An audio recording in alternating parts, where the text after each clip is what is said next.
Well, what a difference this has made. This is the future laundry room.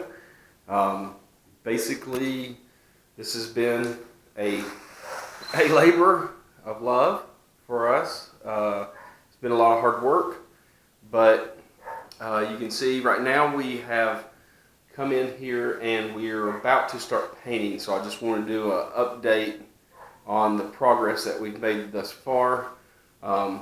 If you remember from the other video that I did, that we had the this awful burnt pumpkin color of walls. This has now been primered so that it won't bleed through because it's so dark. Had to do a lot of repairs on the walls, lots of holes and such where the wainscot ran all along all the walls.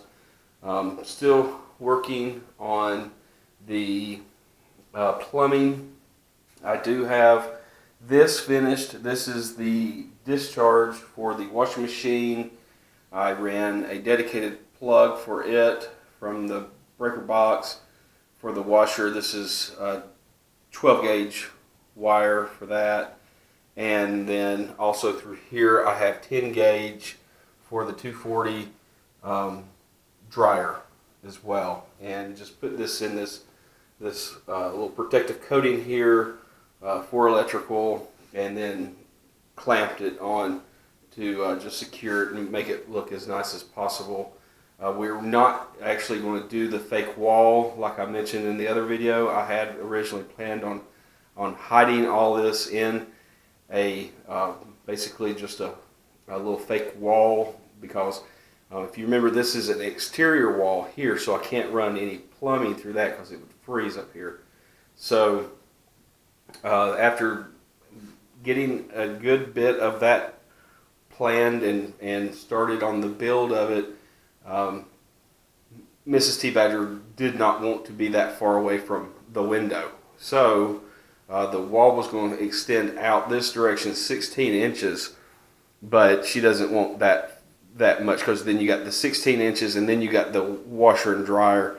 So I came in as close as I could to the wall, but you're still looking at about, I think it's 8 inches. But I've got my holes, I don't know if you can see them, I've already got my holes there for the actual water supply lines. And what I'm going to do is, I'm still going to have the shelf here and then a front board, and I'll attach the water outlets for the washer and dryer on that face board. So it'll actually look really nice. This room's really coming together. Mrs. T. Badger's been doing all the painting and priming and such, and it's amazing how you've got this tiny room, and just because of the horrible choice of color, the room, now that it's lighter, in the color we're going with is almost a white. It's just an off-white, but just the difference this has made. The room looks a lot, it's really deceiving. It looks a lot wider. Probably doesn't show on camera, but it looks a lot wider, and it doesn't look as deep because of the white color. It's amazing. The other thing that will take place as well is, I got this door open to the garage.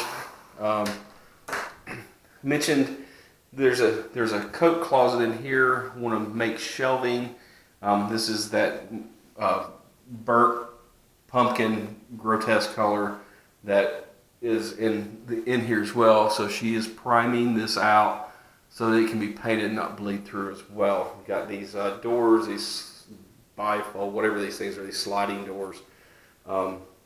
And so this will make a great area for housing a lot of our kitchen appliances that we use on a regular basis, but not on a daily basis. But just wanted to do a quick little video showing how the progress has come. All that's left is the actual fresh water supply, hot and cold. I got to tap in downstairs in the basement and bring the lines up, and then I've got everything. I've got the 120 outlet It's live, but I have not gone into the panel and hooked this up because we're still using the washer and dryer downstairs, and it needs its own dedicated. And I'm just going to steal it. Basically, I'm going to swap out this 240 for the existing 240, and then that 240 line will be dead. I'll just tear it out and just use the fuse and everything. That's already the breaker.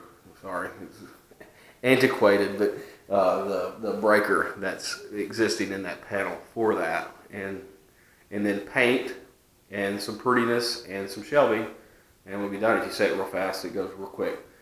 Anyway, hope you enjoyed this little update.